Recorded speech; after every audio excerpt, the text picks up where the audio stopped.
Go. Secret House Against. This is not an album review. This is more or less like a little update. We're going to do a comment response. We're going to let you guys know about the Patreon launching, and that's about it. So, disclaimer, like we recorded this a couple weeks ago with El Spade, who, if you've watched any of the previous videos, you know he's taking a little sabbatical. Yeah. He's in the US right now. He'll be back soon, hopefully. Somebody, I fucked around. some fucking idiot went and lost everything. Big time, yeah. Can't believe it. Worst person 83 if you want to find me on PlayStation Network. You know what I mean? I don't even think I got you at it. I'll shoot you. I don't be playing. I only play free games and I'll play sparsely. But yeah, worst person 83. That's me. I'm the worst person. I fucked around and I accidentally deleted the video. I got the audio, but I didn't want to release a video of our blurred out faces again, like I did with that one album review. And so I was like, well, Jet's coming today. Let's just go ahead and re-record it. So, yeah, first news first. El Spade's gone for a little bit. He's still part of the show, still the big homie. I guess I can call him big homie because he's like a year older than me or some shit, right? Spade with your old ass. Shout out to Spade. He'll be back soon. But, yeah, so also the Patreon. We're going to launch a Patreon. Just a little something, you know what I mean? We're not doing like crazy tiers. We'll probably have a $1 tier and like a $5 tier. Yeah. Depending on how that goes, I would like to start releasing more content, and maybe we'll do like a higher tier where you can suggest things to us. But for the time being, it's just if you want to show us a little bit of love, maybe pay for some train trips, pay for some of our energy drink addiction, things like that. That would be dope. And also, we plan on doing comment responses too, which we're going to do on this video. And yeah, I think that's just part of the more content. You guys will probably see like the Mega Late Show episode I just dropped with Tokyo Afro hip hop dancers Yinka and Katie. I'll have more of that up too. And to be quite honest, it's easier to schedule when it's two people. So I'm going to try to drag Jet out here as often as possible. Yeah, no salt. Like it's all good, but yeah, logistically, it's sometimes easier. So keep on dropping those suggestions in the comments. We got a recent one. Somebody wants us to do the Chez Noir album, which I'm down for. We almost did it, but I just wasn't in the mood to listen to it. Also, Deem Spencer just dropped. I would love to do that. I've reviewed him on the past, but never with one of the main, It wasn't Secret House. Yeah, it wasn't a Secret House. It was the Odd Cipher Divine. I might phase that whole idea out since we're doing two Secret House. I don't know. It might just be Secret House Mega Late Show. We'll figure it out. So I guess I already announced the Patreon and shit, right? Yeah. $1 tier, $5 Buster tier. Yeah, that's it. Thank you. We appreciate all of you. Give us your money. Should we do some comment responses? Sure. Yeah.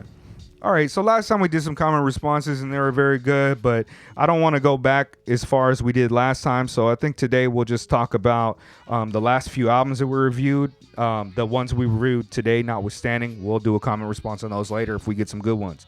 So let's start with the Jadacy. Sure. What do you think? All right, so let me just pull this up here. Jadacy, Guitar Freak 496, AO Peace, guys. I've given this album a few listens as well. I had a problem at first with the mixing, but it grew on me more.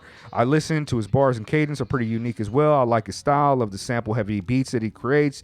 Your guys' show is dope. I definitely look forward to hearing more from you guys. Sketch 85 was dope, and so was Shrapnel. That shit was crazy. Would love to know your thoughts on the new Lord Jamonti Ogbon record, highly favored. If you get a chance to listen, great record that just came out. We kind of reviewed Lord Jamonti before. Talked about one, yeah. Spade reviewed the wrong album, so we kind of didn't hit it the way we should have. I think that's like once or twice that Spade has done that, right? Yep. But yeah, that's just a communication error. But yeah, I'm down to listen to Lord Jamonti Ogbon again. I'm a big fan of his name, big fan of him being out there in North Carolina doing his thing, or at least from North Carolina. Yeah, we'll check that out. Thank you, Guitar Freak 496. You want to read the next one? Maybe Ishmael Bennett. That's our guy. Regular commenter, our guy. Much love. I've listened to the album for a couple of weeks now and I keep returning. At first, yes, the length was long, but I think if you split up the album up to February, but include the wiki joint, then you have a solid listen. I don't get hung up on the mixing, even though I had no problem with it. I think after multiple listens, the beats, styles, features are all up my street. You can make a tight playlist if you really can't deal with the length. Also, I think being British helped me get what he was putting across because there's countless times where I listen to the American rapper and not understand what they're saying. And Mega, I thought Wiki's feature was fire. I'm finally getting used to his voice. Best tracks, The Corner, Holding On, Oh Dear, Quicksand, Disturbers, Tony Yayo, and more. Good review, guys. Peace. Hey, shout out, man. I think that's probably a good idea because the length was kind of an issue for me. But if I was to slim that down to, EP or a regular album, Yeah. was it only like an hour, right? It's about an hour. Yep. Yeah, but if I slim it down, I do like it. I hope that I didn't come across as shitting on that album too much, because at any given moment, a conversation can go a different direction than what you feel if you had to write a paper on it. But Yeah. I mean, I like Jadesy. I'm gonna still check it out. That one just didn't stick for me. The songs you listed, especially Tony Yayo is really dope, and that Wikiverse is what I would consider to be absolute fire as well. Yeah, and I'm totally with you on the being British thing. There's definitely times, especially on this show, where Mega and Spade are referencing some movie that came out in 1986 that I did not see and is like a cultural cornerstone for Black Americans that just goes over my head. I was feeling what Jodeci was putting across. Honestly, I just didn't really give it the chance it probably deserved because it was such a tough initial ask as an album, with its length and the kind of muddy production and everything like that.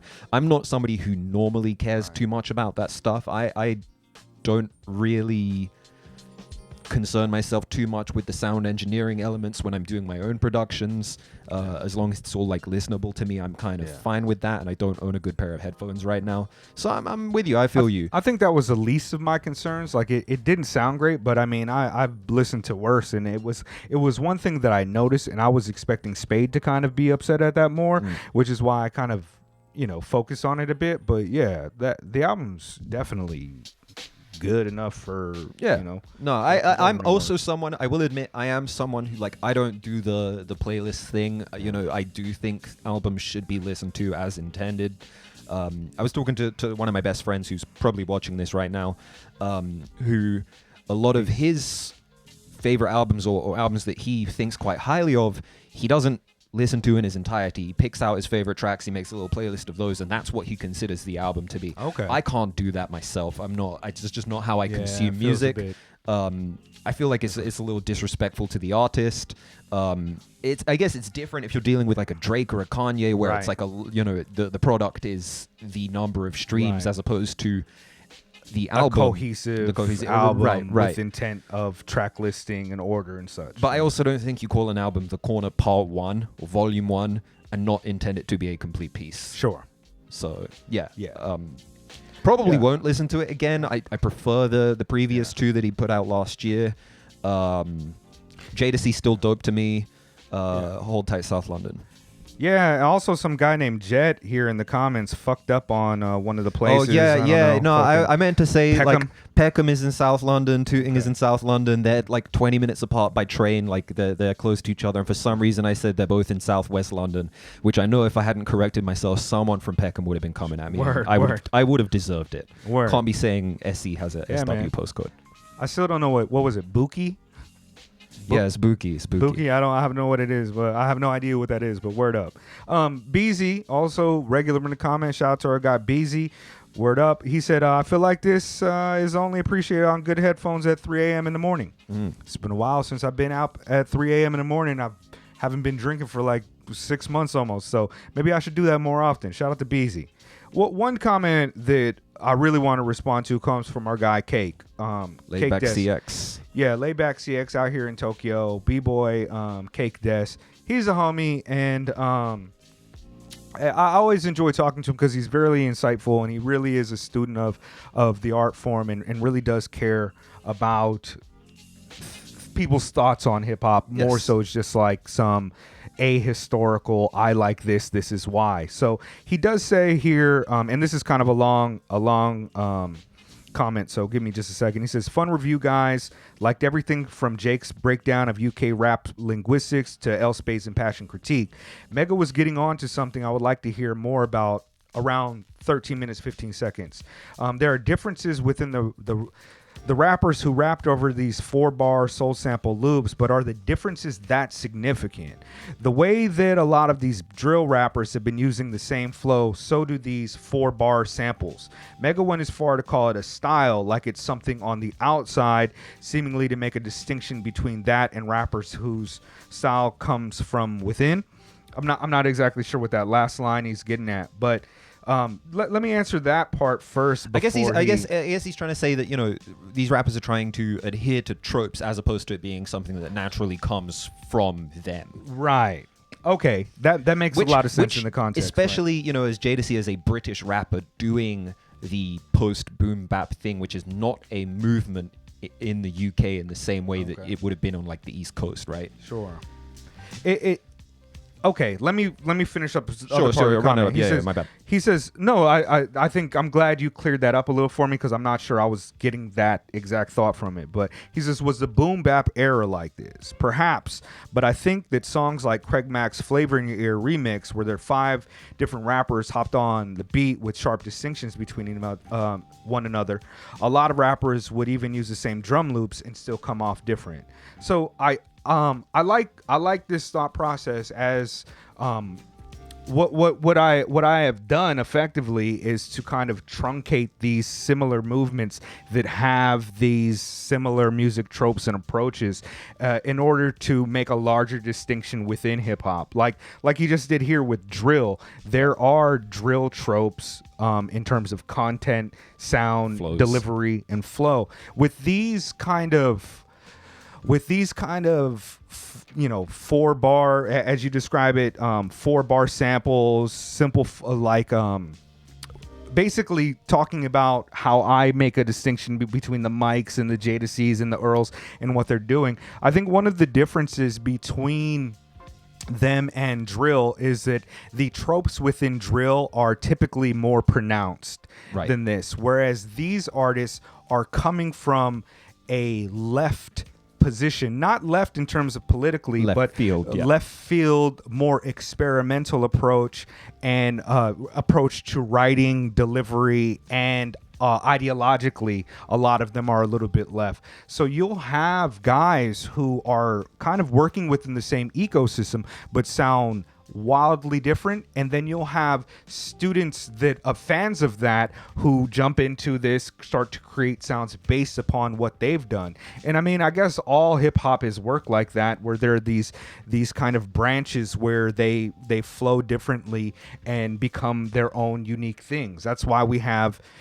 before we had, you know, like this independent hip hop, we had this kind of backpack era. We had rock, which was working with, you know, Rock Marciano, Quelle Chris, Billy Woods, and the Griselda guys would all be on tracks. But now those 4 different artists have kind of branched off into even more distinct sounds that you could begin to call a subgenre within itself, because people are being influenced and following after that. When it comes to whether or not this was a thing in the boom bap era, one important distinction, I think, is that historically the amount of music that people were getting was more limited, and the options for you to adhere to a style and try to follow it were different. But also ethically, during that era, it was a tremendous no-no to sound like other people.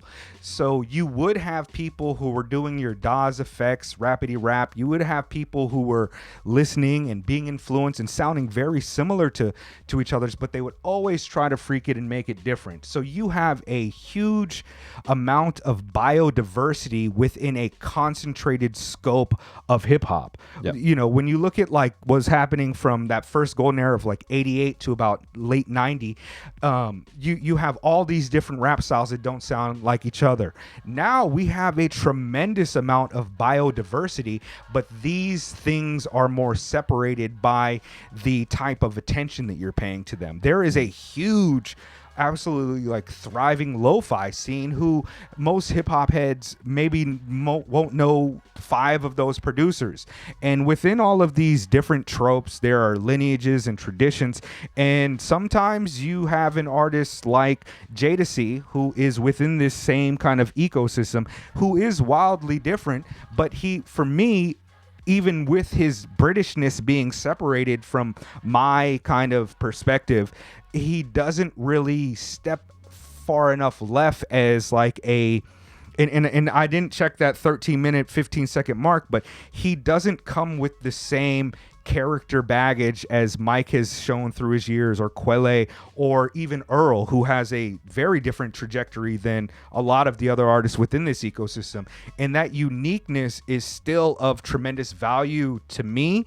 And as a person that listens, that likes a lot of aesthetics and tropes of sounds in this, I do kind of maybe even get a little bit nitpicky about the subtle differences between them. They're not really all that different, but they're also tremendously different. You don't hear, for me, there might be a single verse on an Earl album that encapsulates this deeper tradition or this deeper like philosophical point that just really blows the lid off of Earl as an artist for me. Like, amazing. And you might not hear that on 5 other tracks, but that little thing is a difference maker to me versus listening to the slew. Go to a subreddit and of a mic and see other people making this. All they're doing is listening to the trope and trying their best. And they might grow into different artists, but a lot of them seem to be just aping what they like, which is a big thing now that I'm not sure was as common in the 90s, in the 80s.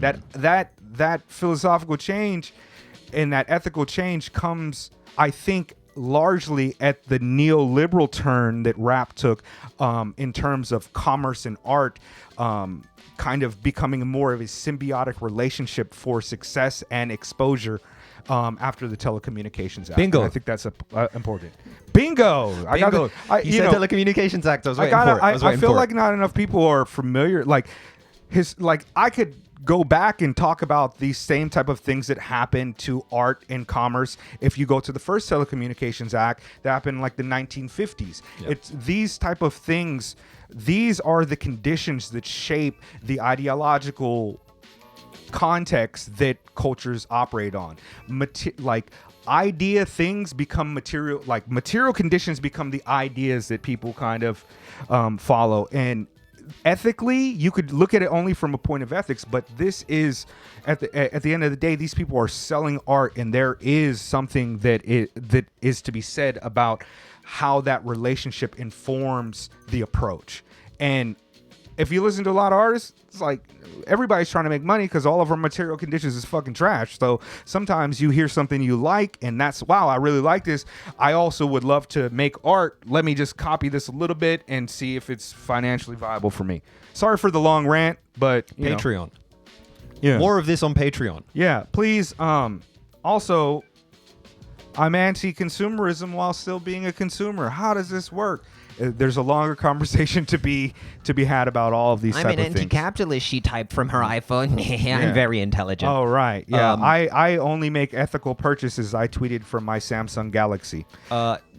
Oh, well, I didn't finish this. Let me just get it off. He said he's not trying to come off as a traditionalist.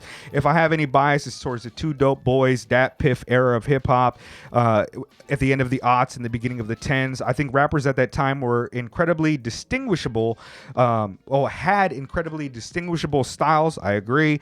And not only in production, but in delivery as well. If I had to pin it down to one moment, I'd say hip hop has lost a lot of diversity since Migos, Versace featuring Drake, and the advent of streaming platforms. I agree. I do think that there's still rich, tremendous biodiversity in hip hop, but the scope that people look at it through, most of which were not actually functioning within hip hop communities, they were just fans of the art. You get that a lot with guys, old heads, who are like, hip-hop was better in the 90s. Hip-hop's been pretty dope every single day of my life over these past 40 years. But there's a convergence culture element to it, right? Indeed. Because ultimately, like, anyone can listen to everything now. Indeed. And, you know, the taste makers are not just like right, or the Fader or Two Dope Boys or MTV for that matter. Sure. Nowadays, it's like, there's like a few hundred people that like what we do. Right. And like nobody knows who Secret House is, and that's fine. Yeah. You know? It's interesting because, you know, we look at we look like I don't want to say the culture, but fans of this type of music and people who are subjected to this type of music by osmosis, just being around it, you will look at Kanye West and see him as the iconoclast, a person who was wildly creative and grew through, his own creative process, creating these genres and things. But throughout every moment in Kanye West's life, he's influenced by people who come from different places. Like his magnum opus album, what many people would say, My Beautiful Dark Twisted Fantasy.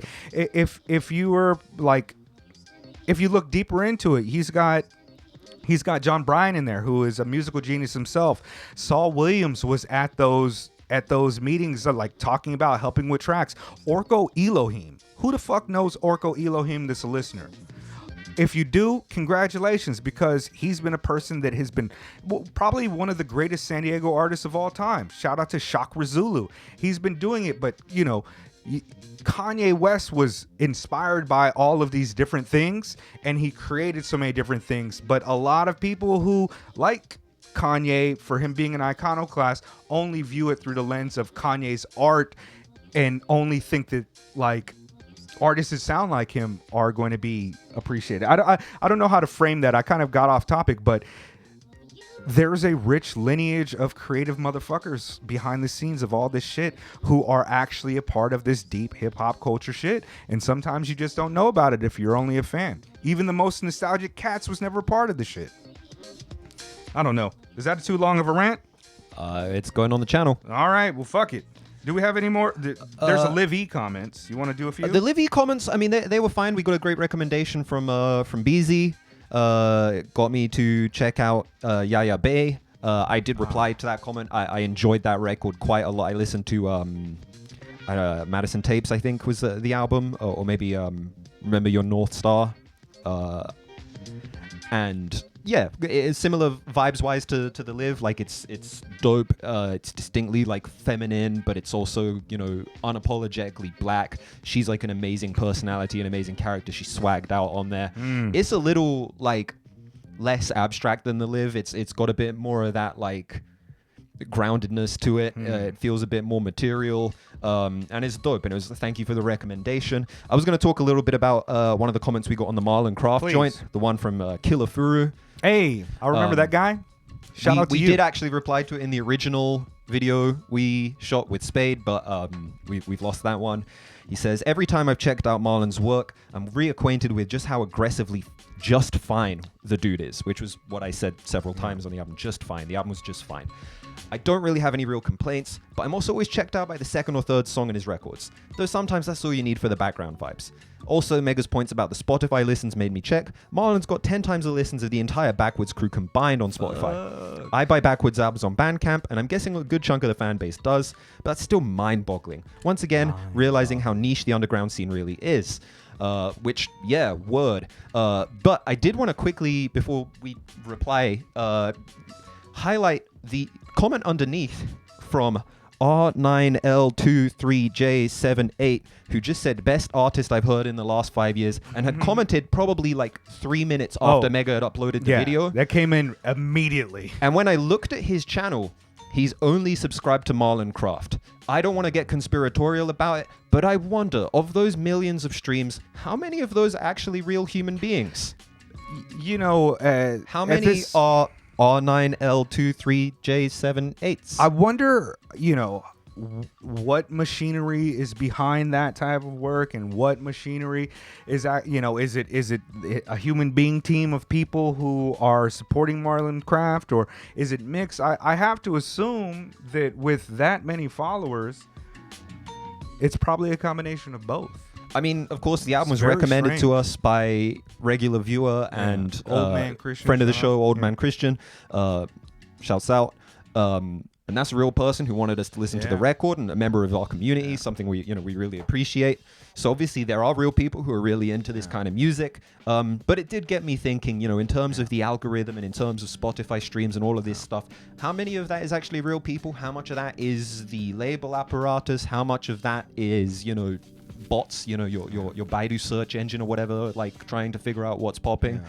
I don't know. If there's any industry people watching, sure, feel free to enlighten us. Very interesting. I I went and I listened to another Marlon Craft project, and I was like, nah, I don't think I'll be going back to that.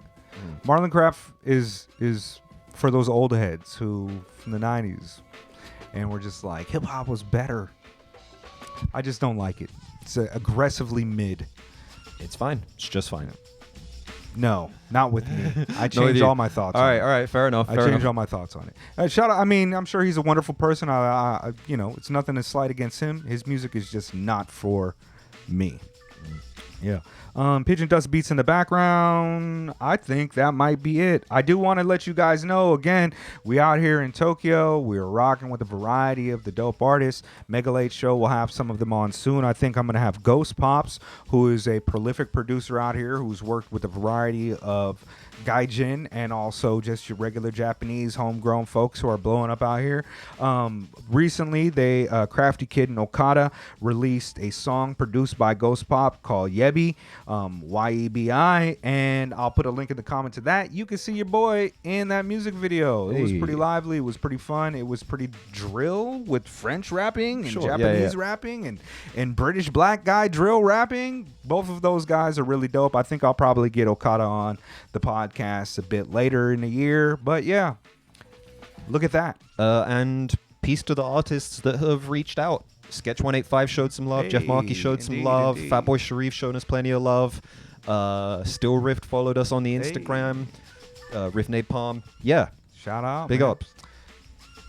Hit that Patreon. Like, comment, subscribe, Yeah. all that good shit. Easy. Peace.